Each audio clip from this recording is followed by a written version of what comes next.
बहुत सारे भी वेक्टर होते हैं, वो नहीं पढ़ने हमें, सिर्फ याद रखना है क्योंकि इसमें डॉट आएगी। तो इसमें एक प्रोडक्ट होती है डॉट प्रोडक्ट, वो सीखनी है थोड़ी। तो आपके पास है दो वेक्टर की डॉट प्रोडक्ट कौन सी होती है, कि आपके पास दो वेक्टर होंगे और उनकी कौन सी प्रोडक्ट निकालनी है, डॉट। इसे कहते हैं अदिश गुणन, यानी सदिशों का अदिश गुणन क्या होता है। अदिश गुणन को लिखते कैसे होते हैं, जैसे मान लो आपके पास दो वेक्टर हैं, एक वेक्टर ए है, एक वेक्टर बी है, यानी सदिश ए और सदिश बी। इन दोनों की कैसी प्रोडक्ट चाहिए हमें, डॉट। डॉट में ऐसे लिखना होता है ए और फिर लगाएंगे आप डॉट, फिर लिखेंगे आप बी। इसकी वैल्यू किसके बराबर होती है, ये मोस्ट इंपॉर्टेंट बात है। पहले आपने क्या लिखना है, ए की मात्रा और गुणा बी की मात्रा, और साथ में आपने लिखना है cos थीटा। ये होता है रिप्रेजेंटेशन डॉट प्रोडक्ट का। अब मात्रा कैसे निकालें, मात्रा का मतलब मैग्नीट्यूड कैसे निकालें, ये भी निकालना सिखाएंगे। जैसे आपके पास एक सदिश दे दिया, सदिश आपको दिया है आई प्लस जे और प्लस 2k। वो आपसे कहता है कि इस ए की मात्रा यानी मैग्नीट्यूड, इस वेक्टर ए का हमें क्या निकालना है, मैग्नीट्यूड। मैग्नीट्यूड का अर्थ है प्यारे बच्चों, हमसे क्या पूछना चाहता है, मात्रा। मात्रा कैसे निकालोगे आप, पहले आप अंडरूट लगाइए। अंडरूट लगाने के बाद जो आई जे और के जो साथी बैठे हैं उनके आगे गुणन, उनके कोएफिशिएंट, उनका वर्ग करके जोड़ना है। जैसे आई के आगे कितना बैठा है, एक, तो आप एक का वर्ग करेंगे, प्लस जे के आगे कितना बैठा है, एक, तो एक का वर्ग करेंगे, प्लस के आगे कितना बैठा है, दो, और आप दो का वर्ग करेंगे। तो आपके पास वैल्यू क्या आएगी, एक प्लस एक और प्लस क्या बनेगी, 4। तो यानी आपका आंसर क्या आया, √6। ये मैग्नीट्यूड आ गया प्यारे बच्चों। अब डॉट प्रोडक्ट में आप सीधी भी डॉट प्रोडक्ट निकाल सकते हैं। मैग्नीट्यूड मैंने सिखा दिया, आगे जब भी न्यूमेरिकल का यूज होगा हम तब करेंगे। अब बात आती है मेरे प्यारे बच्चों कि डॉट प्रोडक्ट अगर दो वेक्टर की करनी है तो कैसे करें। ये तो तरीका था एंगल के साथ, कि एक वेक्टर ये है ए, दूसरा वेक्टर ये बी है, और इनके बीच एंगल कितना है, थीटा, यानी कोण कितना दोनों सदिशों के बीच, थीटा ए, और किसके साथ है, बी के साथ। तो ये दोनों सदिशों के साथ हमने प्रॉपर्टी कर दी। अब हमारा जो मेन टारगेट है कि डायरेक्ट डॉट प्रोडक्ट हम कैसे निकालें। ये तो तरीका था एंगल के साथ फॉर्मूलेटिक। अब हम इन दो सदिशों की डायरेक्ट प्रोडक्ट सीखेंगे, वो कैसे होती है। देखो आपके पास दो सदिश यानी दो वेक्टर दिए होंगे कि we have to given to two vectors, यानी हमें दो वेक्टर दिए होंगे। तो दो वेक्टर जो हैं वो कौन से हैं, टू वेक्टर यानी दो सदिश। अब दो सदिश हम अपनी तरफ से मान लेते हैं कि जैसे हमने x एक सदिश ले लिया हमने a i प्लस 4j और प्लस 3k, और दूसरा सदिश हमने लिख दिया b और b हमने लिख दिया i माइनस 5j और प्लस 6k। इस तरीके से हमारे पास क्या है, दो सदिश हैं। वो कहता है इन दोनों के डॉट बताइए। अब डॉट कैसे निकालनी है, क्या करना है, i को i वाले से, j को j वाले से और k को k वाले से गुणा करके जोड़ देना है। तो आपके पास क्या निकाल रहे हो, a डॉट b निकाल रहे हो। तो i के साथ कितना है, एक, एक गुणा एक तो कितना बनेगा, एक, 4 और माइनस का 5, 4 5 कितना होगा, 20, फिर 3 6 कितना होगा, 18। ठीक है, ये 3 है, 8 नहीं है, 3k है। ठीक है, तो 6 3 18, 18 और 1 कितने हुए, 19। वैल्यू बची कितनी आपकी, -1। तो ये आपके पास क्या आ चुकी है, यूनिट। जो भी यूनिट होगी हम यूज करेंगे। तो -1 यूनिट क्या आई है, डॉट प्रोडक्ट आई है किसकी, ए और बी की। यानी आई को आई वाले से, जे को जे वाले से और के को के वाले से गुणा करनी है और कुछ नहीं करना। ये थी डॉट प्रोडक्ट। ये आगे काम आएगी कहां, वर्क में। अभी करते हैं, देखो प्यारे बच्चों कि हमें वर्क पावर और एनर्जी पढ़नी थी कि वर्क क्या होता है, कार्य क्या है, व्हाट इज वर्क डन, यानी कार्य क्या है। तो कार्य क्या है, किसी वस्तु पर बल लगाने से उसकी दिशा में क्या हो, उसका विस्थापन। यानी किसी वस्तु पर आपने एफर्ट प्रोड्यूस किया है, by applying force on object it moves through a distance. यानी किसी वस्तु पर आप बल लगाते हो और उस वस्तु में क्या आ जाता है, विस्थापन, यानी वो वस्तु क्या करती है, मूव करती है। तो उसे क्या कहते हैं आप, वर्क। और ऊर्जा क्या होती है, कार्य करने की क्षमता, कि आप में कुछ होगा तो काम करोगे। तो जो आप में कुछ है तो वो एनर्जी है, और एनर्जी किसके इक्विवेलेंट जाएगी, आपकी वर्क के। तो कार्य क्या है, आपके पास किसी वस्तु पर बल लगाने से, कि आपने किसी वस्तु पर क्या लगाया है, बल, तो किसी वस्तु पर बल लगाने से, बल लगाने से उसी दिशा या विपरीत दिशा, या क्या कह सकते हो, या विपरीत दिशा में, विपरीत दिशा में क्या हो आपके पास, विस्थापन, कि उस वस्तु पर जिस पर आपने बल लगाया है और उस पर बल लगाने से उसी दिशा में या विपरीत दिशा में या लंबवत दिशा में क्या हो, उस वस्तु का विस्थापन हो, डिस्प्लेसमेंट हो, तो आपका क्या कहलाता है, कार्य। कि जैसे आपके पास ये कोई ऑब्जेक्ट थी, इस ऑब्जेक्ट पे आपने क्या लगाया है, फोर्स, यानी आपने क्या लगाया है, फोर्स, और ये आपके पास इस साइड क्या हुई है, डिस्प्लेस, तो इन दोनों के बीच में क्या है, एंगल कितना है, थीटा। तो आपने फोर्स लगाया एफ, डिस्प्लेसमेंट कितनी हुई, एस। तो जो अब आपके पास वर्क डन आएगा, कार्य जो आएगा, वो किसके बराबर माना जाता है, वैसे वो सिंपल भाषा में जब लिखते हो 9th क्लास तक तो लिखा जाता है प्यारे बच्चों, बल और गुणा में लिखा जाता है विस्थापन। यानी सिंपल अगर बात करें तो फोर्स इंटू में डिस्प्लेसमेंट। ये जो तरीका था ये तो है 9वीं क्लास का, यानी 9th क्लास का, लेकिन हम थोड़ा एडवांस होना चाहते हैं, जिसमें कॉम्पिटिटिव में झोंकना चाहते हैं अपना दिमाग, तो हमें क्या याद रखना है प्यारे बच्चों, ये याद रखना है। फिर हमारे पास जो वर्क डन है वो क्या बनता है, फोर्स इंटू डिस्प्लेसमेंट, यानी बल और विस्थापन की अगर अदिश गुणन कर दी जाए तो आपको कौन सी भौतिक राशि मिलती है या कौन सी भौतिक राशि पैदा होती है, यानी बल और दूसरी चीज क्या है, विस्थापन, यानी force and displacement are comes to scalar product. इसे स्केलर प्रोडक्ट भी कहते हैं, जिसका नाम क्या है, डॉट प्रोडक्ट। तो इसकी अगर हम बात करें कि बल और विस्थापन यानी फोर्स एंड डिस्प्लेसमेंट, इन दोनों की अगर कौन सी गुणा की जाए, इन दोनों की प्यारे बच्चों आपके पास कौन सी गुणा की जाए, डॉट प्रोडक्ट, यानी अदिश गुणा स्केलर प्रोडक्ट, तो हम उससे कौन सी फिजिकल क्वांटिटी को पैदा कर सकते हैं या हमें कौन सी फिजिकल क्वांटिटी मिलेगी, तो उसका नाम है वर्क डन, किया गया कार्य या कार्य।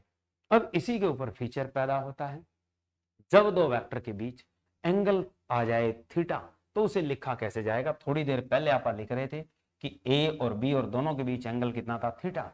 अब वैसे इनको लिखेंगे, क्या लिखेंगे, मैग्नीट्यूड ऑफ एफ इनटू में magnitude of S and angle between them is your theta.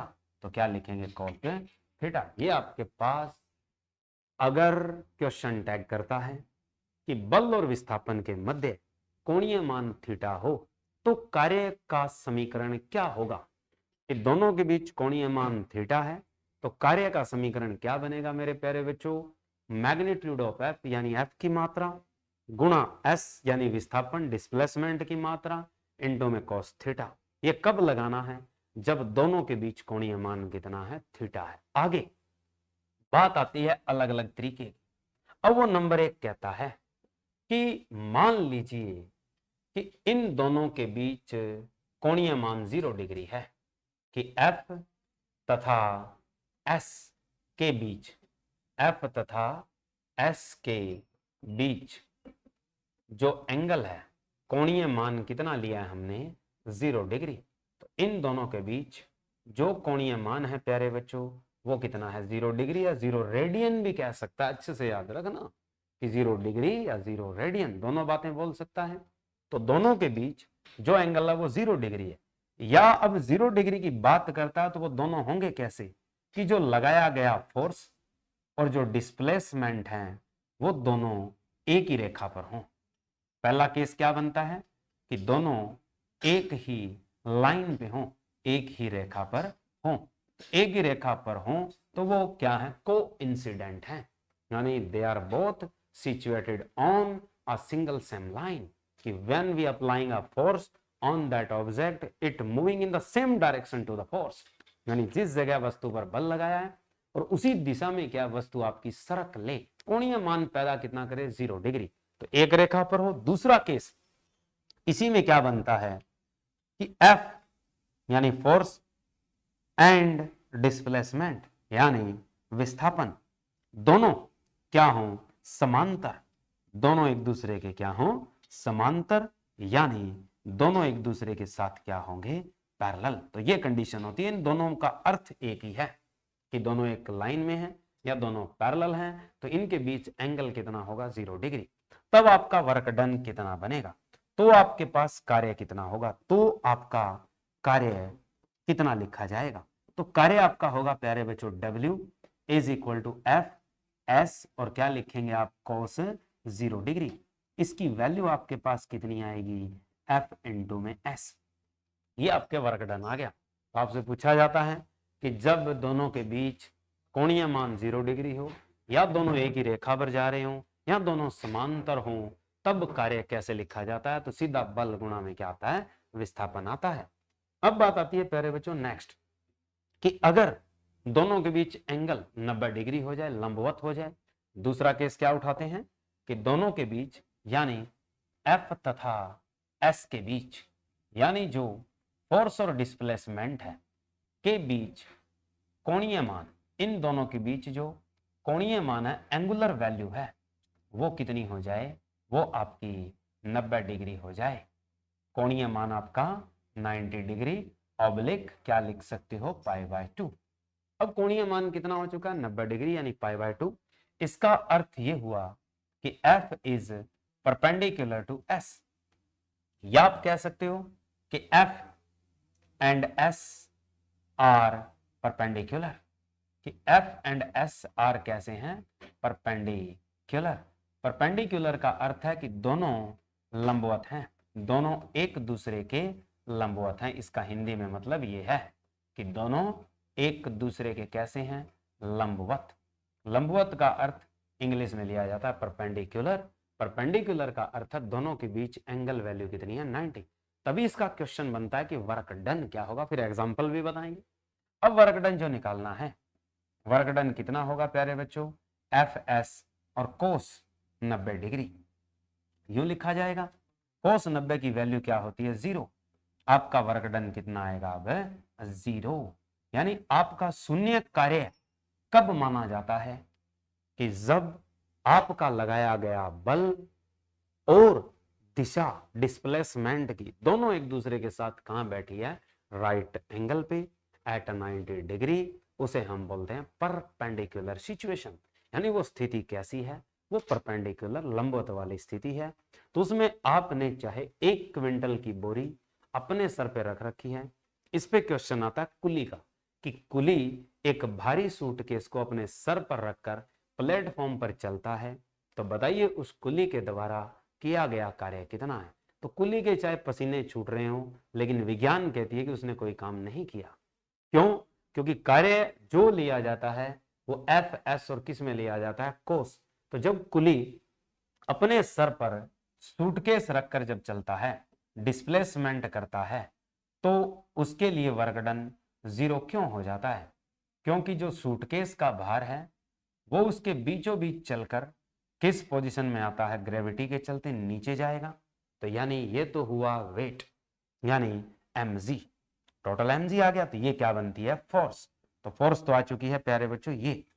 दूसरा, वो प्लेटफॉर्म पे डिस्प्लेसमेंट करता है, तो ऐसे चल रहा है, तो इस रेखा के इस ओर चलेगा। इन दोनों के बीच एंगल कितना बनेगा, 90 डिग्री। यानी जो वेट नीचे लग रहा है और डिस्प्लेसमेंट प्लेटफॉर्म पे चल रही है, तो दोनों के बीच एंगुलर वैल्यू कितनी है, 90 डिग्री। और जब एंगल डिस्प्लेसमेंट और भार के बीच कितना बना, 90 डिग्री, तो सिचुएशन कौन सी है, परपेंडिकुलर वाली। तो इसका अर्थ है कि वर्क डन कितना आएगा, किया गया कार्य कितना आएगा, 0। इसका अर्थ ये हुआ कुली ने कोई काम है नहीं किया। ऐसे ही आप अपने सर पे क्या 1 क्विंटल की बोरी रखे खड़े हो सीधे धरती पर, आपका भी कार्य कितना है, 0 है। क्यों, विज्ञान आपको कहती है कि आपका वेट और डिस्प्लेसमेंट 90 डिग्री पे हो, तो वर्क डन क्या होगा आपके पास, 0। डिस्प्लेसमेंट ना हो तो भी आपका वर्क डन विज्ञान की भाषा में कितना है, 0। लेकर खड़े हो आप, चल नहीं रहे, तो इसका मतलब डिस्प्लेसमेंट आपका कितना है, 0। चलते हो तो आपके डिस्प्लेसमेंट और आपके भार और उस ऊपर रखी बोरी के भार के बीच इस तरीके से कोण कितना बन रहा है 90 डिग्री। तो दोनों जगह आप वर्क डन में क्या हो, जीरो हो। तो ये प्रॉपर्टी हुई वर्क डन के जीरो वाला केस।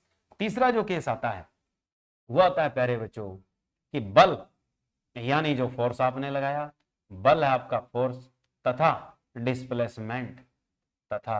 डिस्प्लेसमेंट यानी विस्थापन। अब इन दोनों के बीच प्रॉपर्टी कैसी है, एंटी पैरेलल वाली, यानी ये दोनों एक दूसरे के क्या हो, विपरीत दिशा में, विपरीत समांतर हो। विपरीत दिशा या विपरीत समांतर का अर्थ क्या होता है, एंटी पैरेलल। यानी दोनों की कंडीशन कैसी है, एंटी पैरेलल वाली, कि force and displacement both are anti parallel, की फोर्स आपने इस डायरेक्शन में लगाया और डिस्प्लेसमेंट आपकी इस डायरेक्शन में हुई। तो दो रेखाएं समांतर हैं और विपरीत दिशा में हैं, तो आपके पास कोणीय मान कितना होता है। तो यहां जो थीटा लिया जाएगा वो आपके पास कितना होगा प्यारे बच्चों, 180 डिग्री। अब वो कहता है वर्क डन बताइए कितना आएगा। अब वर्क डन कैसा है, आपने लिखा F, आपने लिखा S, आपने लिखा कोस एंगल, एंगल कितना आपके पास 180 डिग्री। अब ज्यादातर बच्चे यहां आके कंफ्यूज भी होते हैं कि इस वर्क डन की वैल्यू, इस कार्य का मान कैसा होगा। तो जो इस वर्क डन की वैल्यू होगी प्यारे बच्चों वो आपकी नेगेटिव आएगी। क्यों, क्योंकि कोस 180 डिग्री की वैल्यू होती है -1।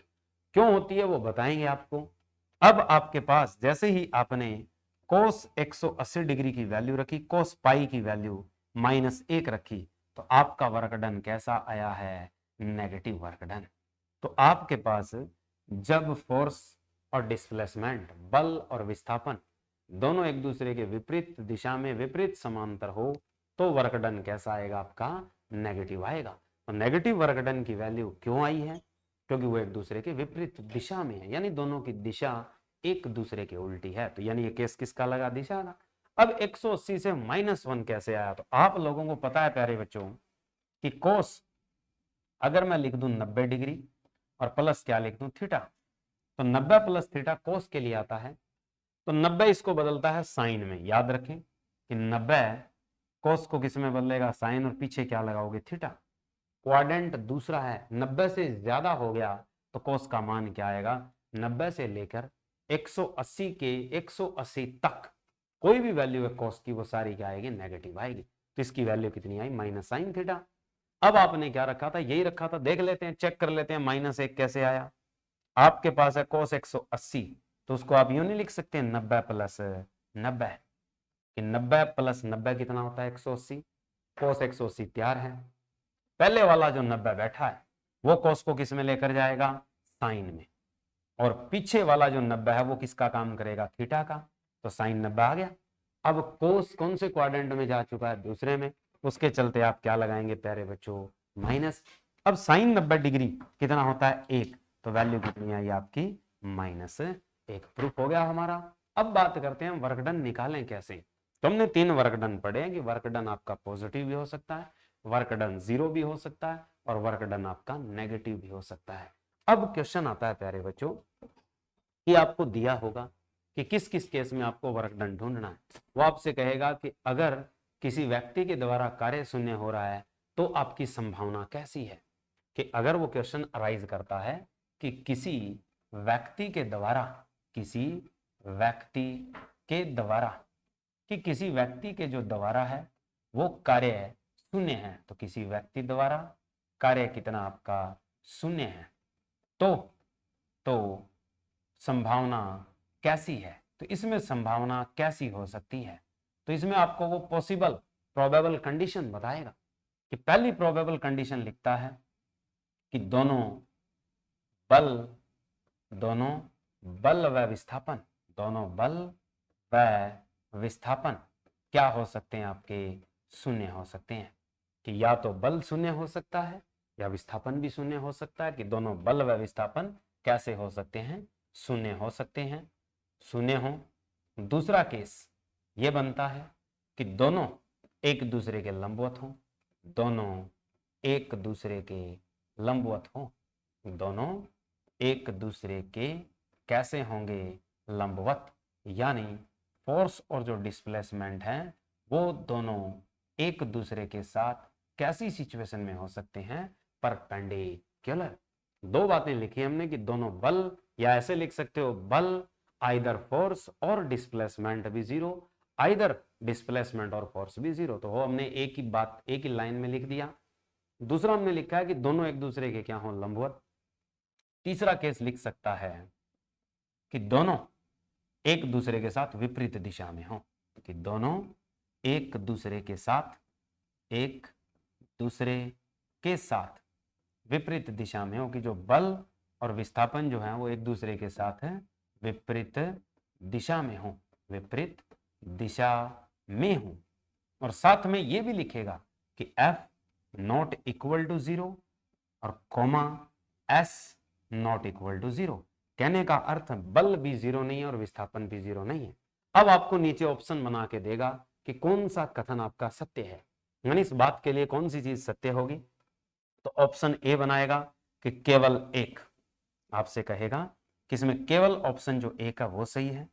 बी ऑप्शन बनाएगा कि एक व दो, दोनों ऑप्शन सही है। तीसरा ऑप्शन बनाएगा सी कि केवल दूसरा ऑप्शन ठीक है, केवल दूसरा ऑप्शन ठीक है। और एक बनाएगा डी कि केवल एक व तीन ठीक है।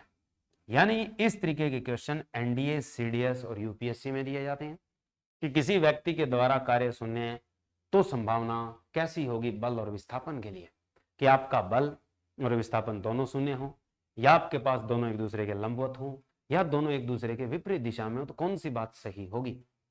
तो आपके पास ऑप्शन क्या लगा के आओगे आप, बी, क्योंकि आपके पास यहाँ टैग है कि दोनों का अगर मान एक का शून्य हो दोनों में से तो कार्य 0 हो सकता है, या दोनों एक दूसरे के परपेंडिकुलर हो, यानी दोनों एक दूसरे के लंबवत हो, तो भी कार्य क्या हो सकता है, शून्य हो सकता है। लेकिन एक दूसरे के विपरीत हो और इनका मान शून्य ना हो तो आपका कार्य शून्य नहीं होगा, वो कार्य आपका ऋणात्मक होगा। और वो क्या होगा, एफ और एस की डॉट प्रोडक्ट से जब लिखोगे तो लेस देन 0, यानी वैल्यू होगी बट कैसी होगी, नेगेटिव। इसका मतलब ये केस आपका इस संभावना में नहीं है। किस संभावना में, जहां कार्य कैसा हो, शून्य। तो आपका ऑप्शन क्या आएगा, केवल एक और दो। तो इस तरीके के कथन वाले क्वेश्चन भी दिए जाते हैं प्यारे बच्चों। अब हम वर्कडन निकालते हैं कि जैसे आपको लिख दे कि फोर्स दिया है, जैसे फोर्स लिख दे 2I, अब वेक्टर फॉर्म में भी सिखाता हूं कि 2I प्लस 3J और प्लस लिख दे 4K, और डिस्प्लेसमेंट भी आपको दे रखी है I प्लस J और प्लस 2K। अब वो कहता है इनके पीछे यूनिट का क्राइटेरिया, इसके ब्रैकेट लगा के न्यूटन लिखेगा, इसके ब्रैकेट लगा के मीटर लिखेगा। वो कहता है कि फोर्स इतने न्यूटन है और डिस्प्लेसमेंट इतने मीटर है और वेक्टर फॉर्म में दे रखी है, बताइए इनका कार्य कितना होगा।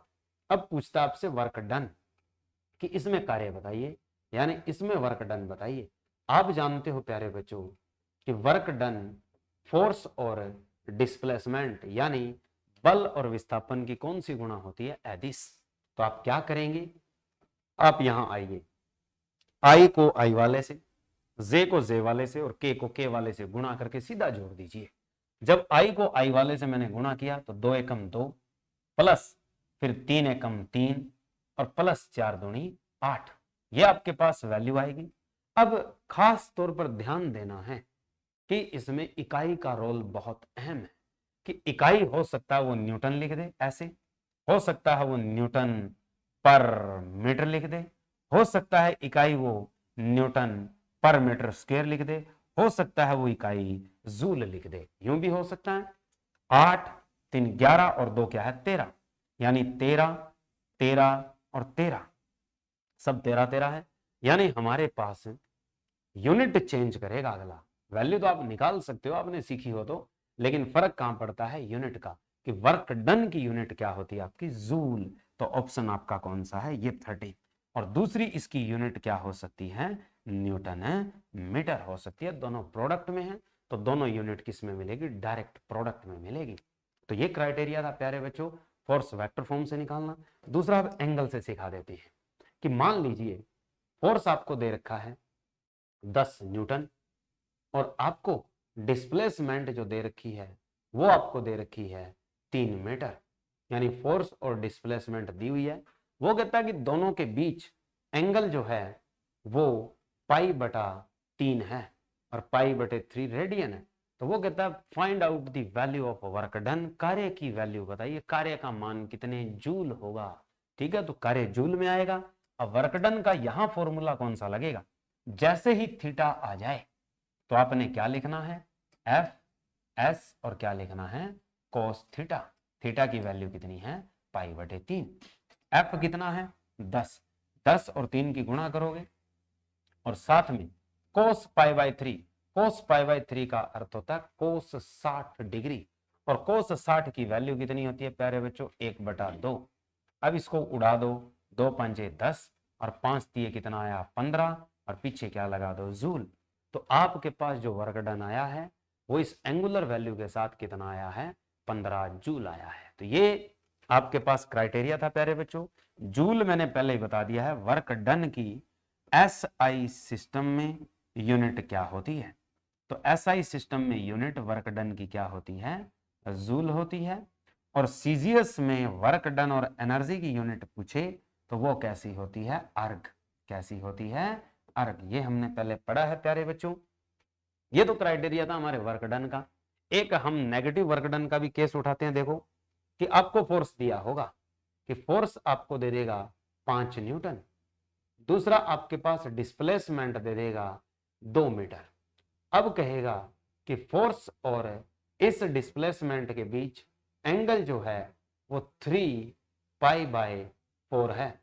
जब एंगल रेडियन में आता है तब सबसे बड़ी गड़बड़ होती है। रेडियन में आते यूं समझ जाना कि उस पाई की जगह 180 डिग्री लिख देना, डिग्री बना सकते हो। आपको क्या करना है, 3/4, पाई की जगह कितना रखोगे, 180 डिग्री, कैंसिल करोगे 45 पे जाएगा, 45 दिए कितने होते हैं, 135, और डिग्री, यानी आपका कोणीय मान कितना आया है, 135। अब इसकी वैल्यू आपको जब निकालनी पड़े तो बच्चे कंफ्यूज हो जाते हैं। थोड़ा स्टैंडर्ड पॉइंट सिखाते हैं आपको कि जैसे ही आप यहां से प्यारे बच्चों कार्य निकालोगे तो कार्य के लिए फॉर्मूला फिक्स है, एफ एस कोस 135 डिग्री, यूं लिखोगे, ठीक है। फोर्स लिख दीजिए कितना है, 5, डिस्प्लेसमेंट लिख दीजिए 2, और गुणा जैसे ही कोस के लिए कोण 90 से ज्यादा है तो झटके से पहले आगे क्या लगाओगे, माइनस। ये तो हम लगा सकते हैं। दूसरा खेल, कोस को कोस ही रख दो। जैसे ही तुमने माइनस लगाया तो कोस को क्या लिखोगे तुम, कोस। और जो ये एंगल है इसको 180 डिग्री में से माइनस करके लिखना है। क्या करना है, कोस में एंगल 90 से क्या है, ज्यादा, तो कोई भी मान है उसका, उसके लिए आप पहले क्या लगाएंगे, माइनस। फिर हम कोस को क्या उतारेंगे, कोस, और उसका जो कोण है उसको हम किस में से घटाएंगे, 180 में से। 180 में से जैसे ही घटाओगे कितना आएगा, 45 डिग्री। अब आपका सॉल्यूशन इजी हो गया है। माइनस कितना आया, 10, कोस 45 कितना होता है, 1/√2, कितना होता है, 1/√2।